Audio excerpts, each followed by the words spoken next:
होए, मेरे बस में कुछ नहीं है, मैं और मेरा निज मन अलग है। तो तैयारी हमें ये करनी है, पुण्य कमाना है, सुकृत कमाना है, तो सत सुकृत को कमाओ। स्वर्ग में जाने का सुकृत को मत कमाओ, कोई आवश्यकता नहीं उसकी। मत करो धर्म, मत करो पुण्य, भजन ही करो, सुमिरन ही करो। सत्संग, सुमिरन और सेवा हमारे राम स्नेह के लिए यही उपाय है। और जहां कुछ समझे नहीं तो बताने वाले अभी है, उनको जाओ, उनके सम्मुख जाओ, पूछो।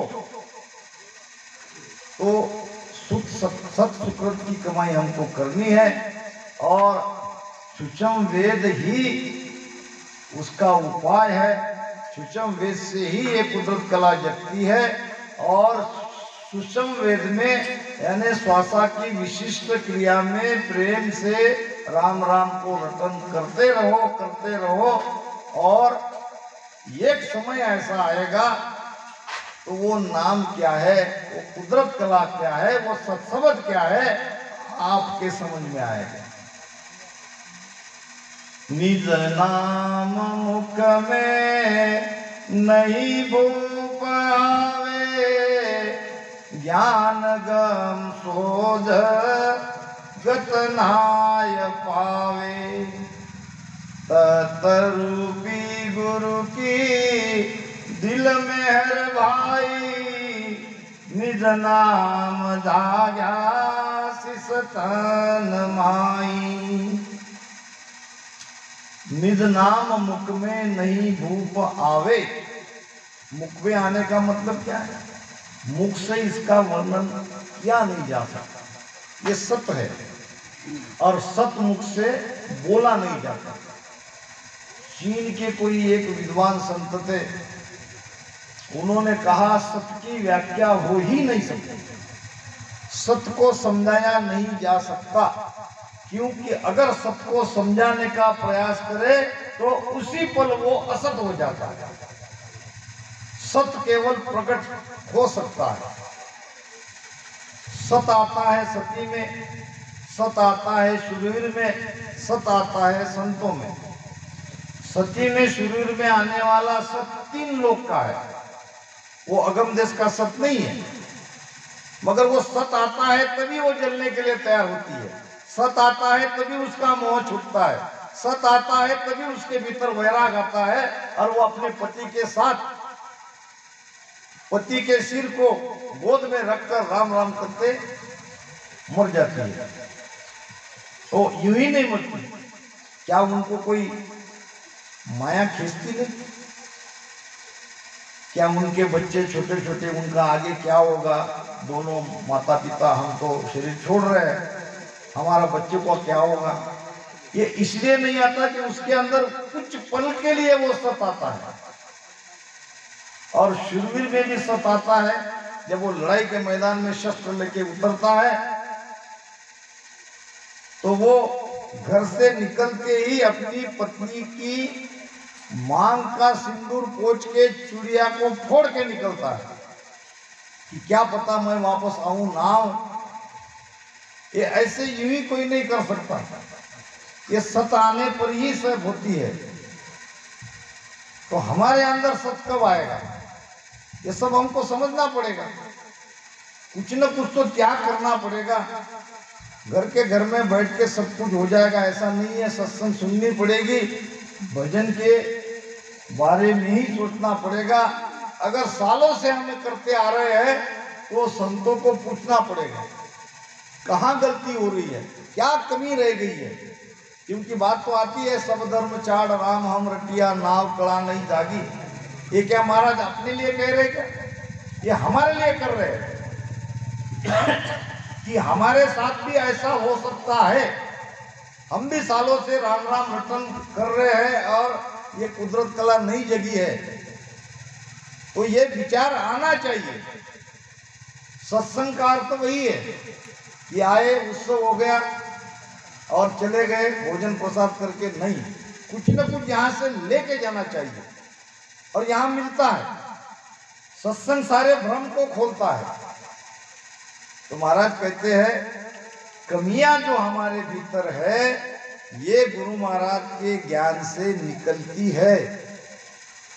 मेरे साथ ऐसे कई बार अनुभव हुआ, आपके साथ भी हुआ होगा। जो जो चीज मैं घर में बानी बैठ के या भजन करके समझ नहीं पा रहा हूं कि क्या महाराज का कहना है, क्या महाराज का कहना है, ऐसा चित्त उसमें ही रहता है। और जहां कहीं भी सत्संग होती है वहां जाने पर किसी भी वक्ता के मुख से उसका उत्तर मिल जाता है, महाराज दे देते हैं। यही कुदरती खेल है सब, उसमें लगे रहो, चित्त उसमें ही रात दिन लगाओ।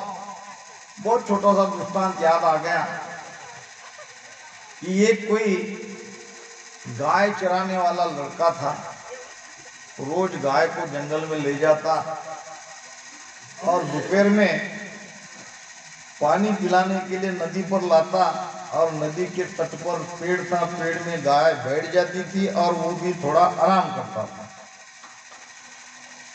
एक दिन एक कोई संत आए और संत की जाके उसने चरण छुए, ठंडा ठंडा जल पिलाया। धूप में आए थे, पेड़ के नीचे संत को थोड़ा बहुत अच्छा लगा और थोड़ा भोजन प्रसाद उनके पास था, संत के सामने रख दिया और उसने भूख लगी तो खा लिया। जाते समय उसने कहा, बेटा कुछ भजन सुमिरन करते हो? उसने कहा, मुझे तो कुछ पता नहीं भजन क्या है, सुमिरन क्या है, किसको कहते हैं। ठीक है कोई बात नहीं, मैं तुमको बता दूंगा। तो ये राम नाम 707 में सुमिरन करना है और रोजाना 10 मिनट करना। वो कहने लगा, महाराज 10 मिनट मेरे पास समय कहाँ, मैं तो दिन भर मुझे जंगल में जाना पड़ता है और घर जाता हूँ तो थक के सो जाता हूँ, सुबह उठता हूँ तो सुबह के दैनिक कार्य में निवृत्त होता नहीं होता तो समय आ जाता है और गाय को लेके जंगल में आ जाता हूँ। तो कोई बात नहीं, 5 मिनट तक नियम बना ले। महाराज ने भी कहा है, सत स्वरूप मिलन को सत है, सत स्वरूप मिलन को सत है। ओ प्रेम नेम बिना ओ प्रेम नेम बिना भारी लागी रे चोट सावध की तन में, लागी रे चोट सावध की तन में, विसर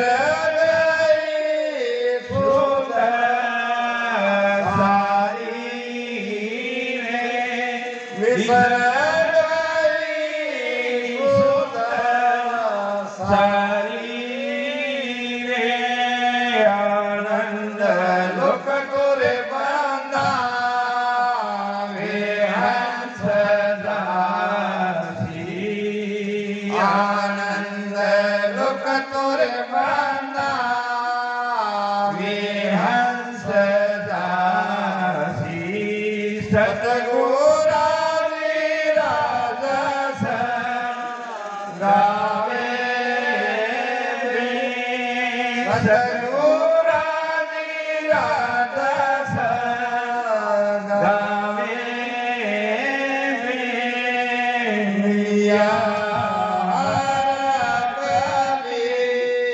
झड़िया उदासी मिलिया हर कभी, झड़िया उदासी।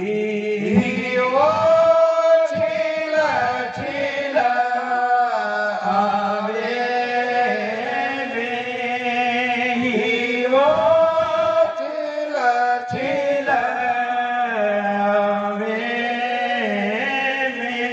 हृदय छलकना चाहिए। अकबक प्रेम से हृदय छलकता है। वो प्रेम लाओ, सत्स्वरूप मिलन को सत है, सत से ही सत्स्वरूप में जाओगे। सत जागता है, सत कैसे जागता है? ना आपको हठ योग करना है, न अष्टांग योग करना है, न पवन योग करना है, न नेति धोती बस्ती कपाली त्राटक कोई क्रिया करने की आवश्यकता नहीं है। सिर्फ प्रेम लाओ। प्रेम तुम्हारे भीतर है, प्रेम आप अच्छी तरह से समझते हो।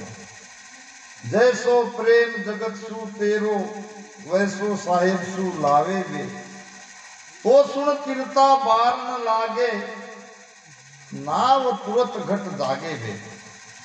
हमारे माता पिता से हम प्रेम करते हैं, हमारे बहन भाई से हम प्रेम करते हैं, हमारे पत्नी से, बच्चों से, बेटा बेटी से, सबसे प्रेम करते हैं। प्रेम अकेला नहीं कर सकता, प्रेम के लिए दो चाहिए। तो प्रेम आप समझ रहे हो।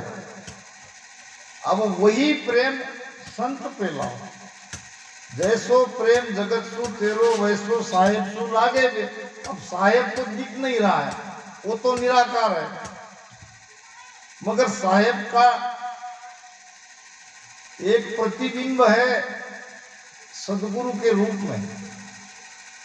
घट भीतर दर्शन देहु, मम मूरत निराकार।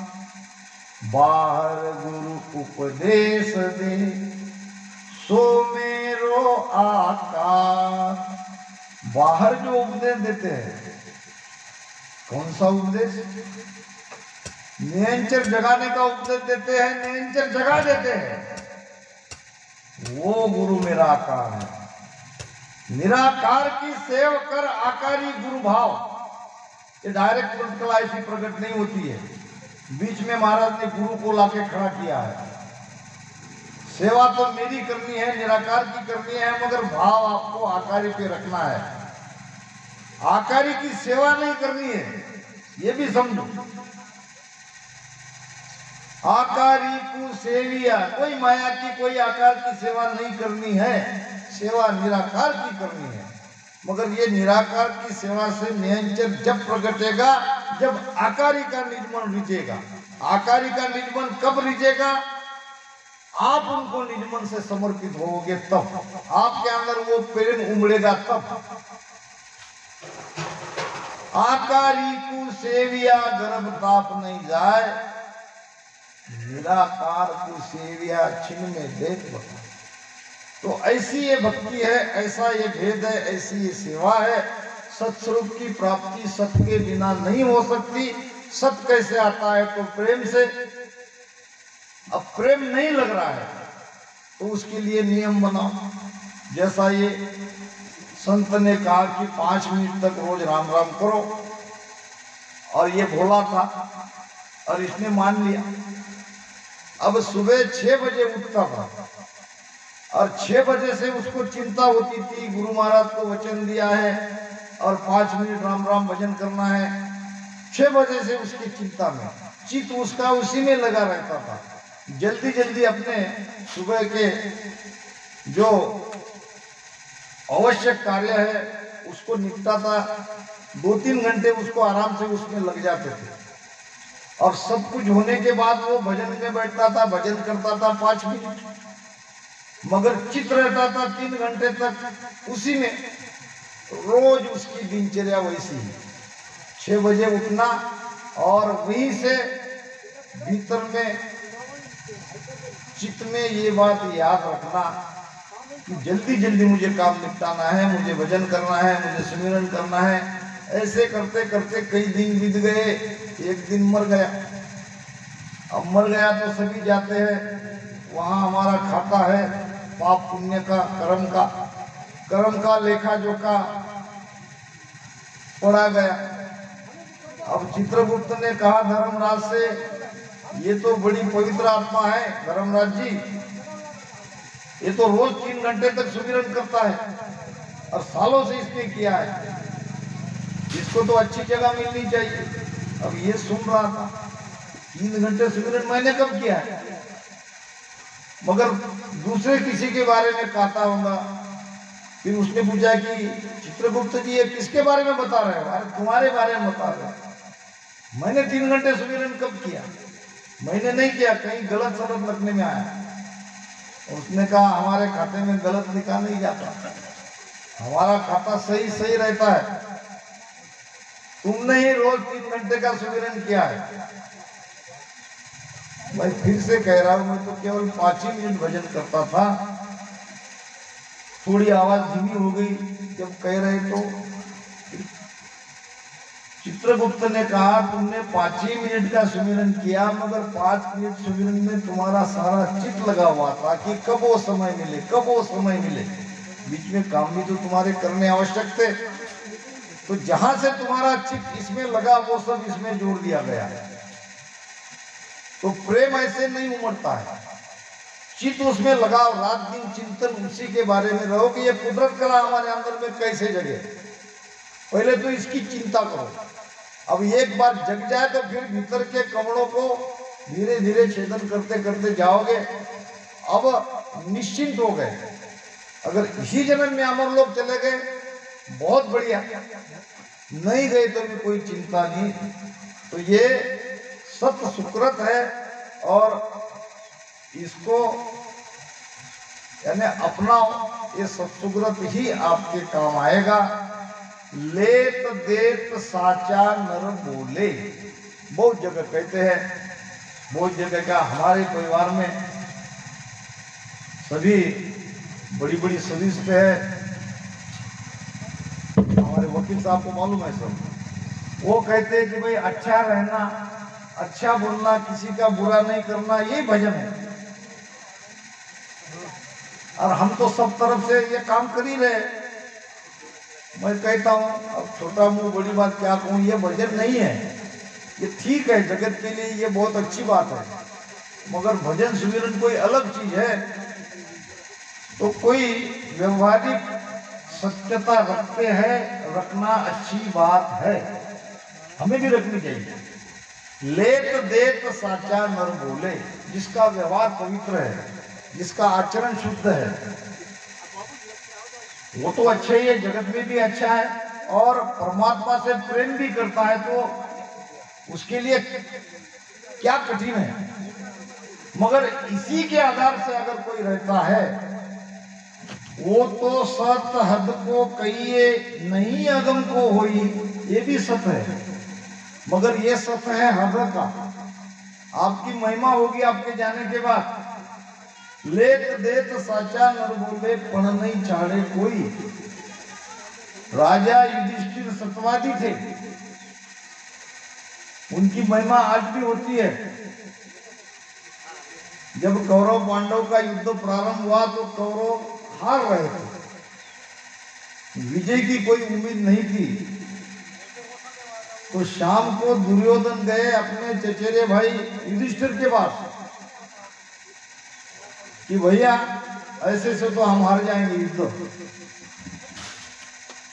कोई ये उपाय बताओ कि जिसके द्वारा हम युद्ध में जीत जाए और आपकी पराजय हो।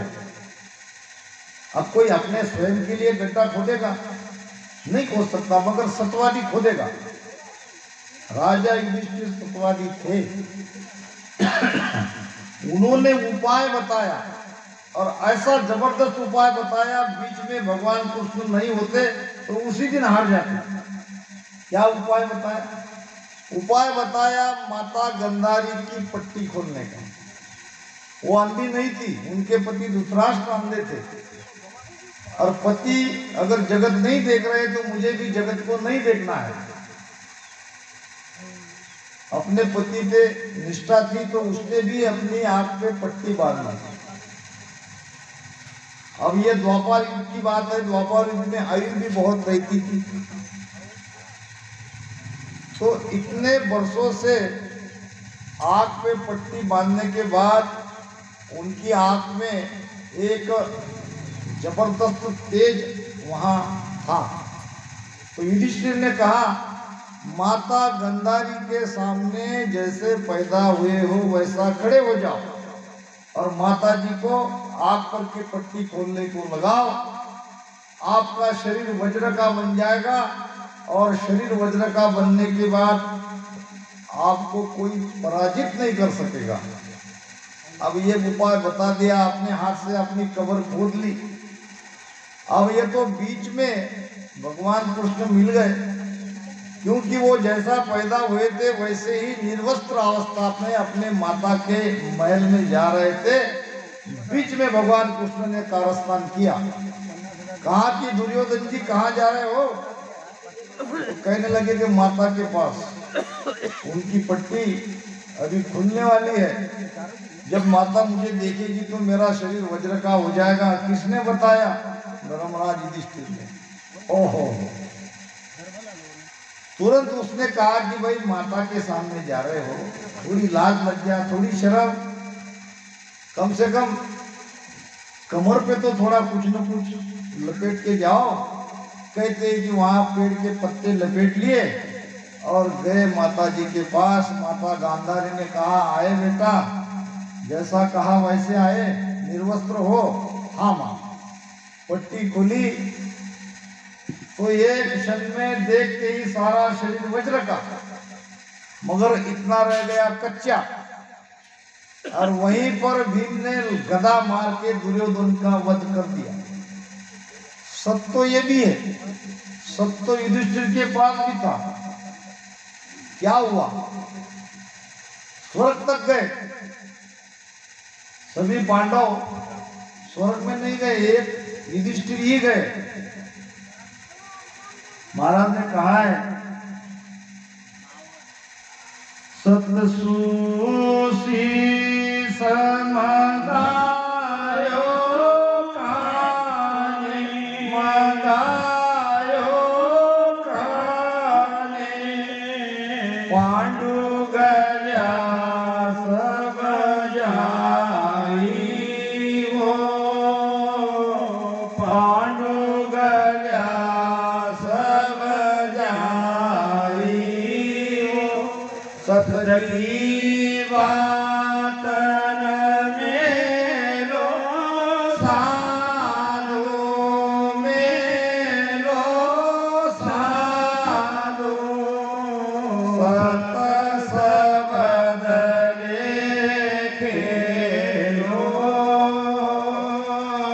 सत सबद खेलो। सब तो भगवान कृष्ण के पास भी था। क्या वो मोक्ष में गए? नहीं गए। सतसु शीश मंगायो काने, शीश तो मंगा लिया, इसका अर्जुन का। और भीम पुत्र बब्रुवाहन से युद्ध हुआ। अब शॉर्ट में कथा कह देता हूं, क्योंकि मैंने पहले ही कहा कि हमारा सारा आज का सत्संग का विषय सत्य के इर्द गिर्द घूमेगा। अश्वमेध यज्ञ पांडवों ने छोड़ रखा था और उसको रोको या पांडवों को राजा मानो, दो ही ऑप्शन थे। ऐसे नगर नगर नगर जाते हुए बब्रुवाहन के राज में वो घोड़ा पहुंचा। घोड़े को पहचाना बब्रुवाहन की माता चित्रांगदा ने, जो कि अर्जुन की पत्नी थी।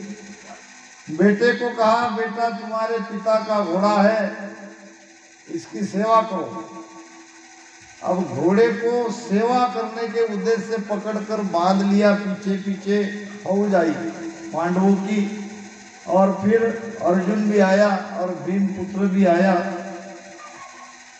और घोड़े को बंधा हुआ देख के ललकारा। बाहर आए बब्रुवाहन, पिता के चरणों में झुके। पहले ये जवाब दो, घोड़ा क्यों बांधा?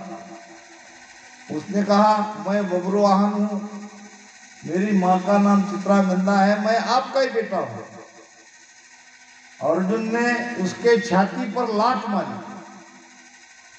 तुम मेरा बेटा हो नहीं सकते, तुम क्षत्रिय हो नहीं सकते। अगर क्षत्रिय रहते तो सामने से युद्ध करते। क्षत्रिय की यही पहचान है। राजा अकबर के दरबार में 2 राजपूत आए नौकरी के लिए। राजा अकबर ने कहा कौन सी नौकरी चाहते हो? तो वो कहने लगे हम क्षत्रिय है, हम मरने मारने के लिए तैयार है, हमको तो फौज में सिपाही बनाओ। राजा अकबर ने कहा मैं कैसे समझूं कि आप क्षत्रिय हो? परीक्षा दो। अब क्षत्रिय की परीक्षा क्या है? क्षत्रिय की परीक्षा यही है, मारो या मरो, तीसरी कोई परीक्षा ही नहीं है।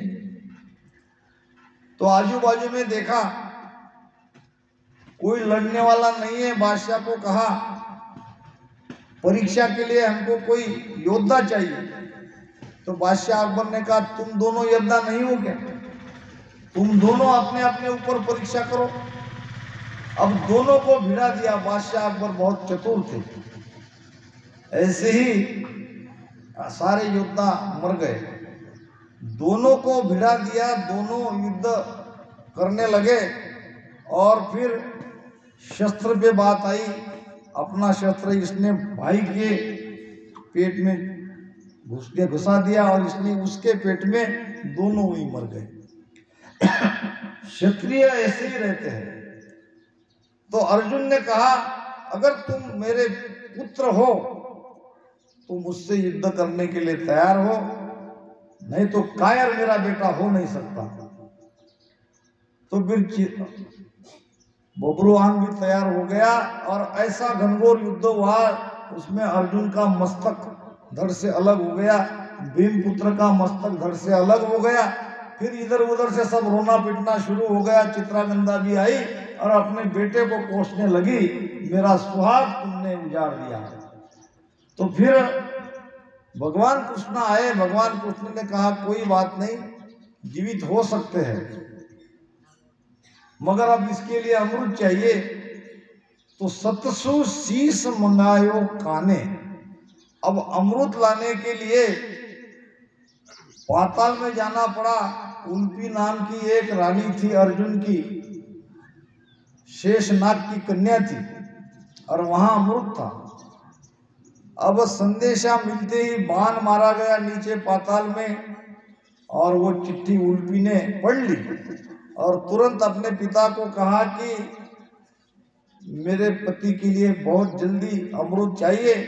अमृत भेजा गया तो किसी दुष्ट ने वो दोनों मस्तक छिपा लिए, अर्जुन का और भीम पुत्र का। अब अर्जुन, भगवान कृष्ण, अमृत का तो घड़ा आ गया, मगर अब सिर नहीं है। फिर अर्जुन ने कहा अगर 16,108 स्त्री का भोग करते हुए भी मैं ब्रह्मचारी हूं, तो जिसने भी ये शीश चुराए है वो स्वयं यहाँ मेरे सामने आ जाए और अर्जुन और भीमपुत्र का मस्तक भी आ जाए। तो कहते हैं कि भगवान कृष्ण के सत से वो शीश आ गए, फिर दोनों को जोड़ दिया, जीवित हो गई। ये कथा आगे उससे लेना देना नहीं है। सत्य तो युधिष्ठिर के पास भी था, सत्य तो अर्जुन के पास भी था, सत्य तो जगत में और कई लोगों के पास है, मगर ये सब व्यवहारिक सत्य है, 3 लोक का सत्य है, हद का सत्य है। ये अगम देश ले जाने वाला सत्य नहीं है। वो तो सत्य हद को कहिए, नहीं अगम को हुई। पूरब दिशा चढ़ावे पवना, पूरब दिशा चढ़ावे पवना, सो विद सत सुन होई, बेहद को साच जगत है, बेहद को साच जगत है, नहीं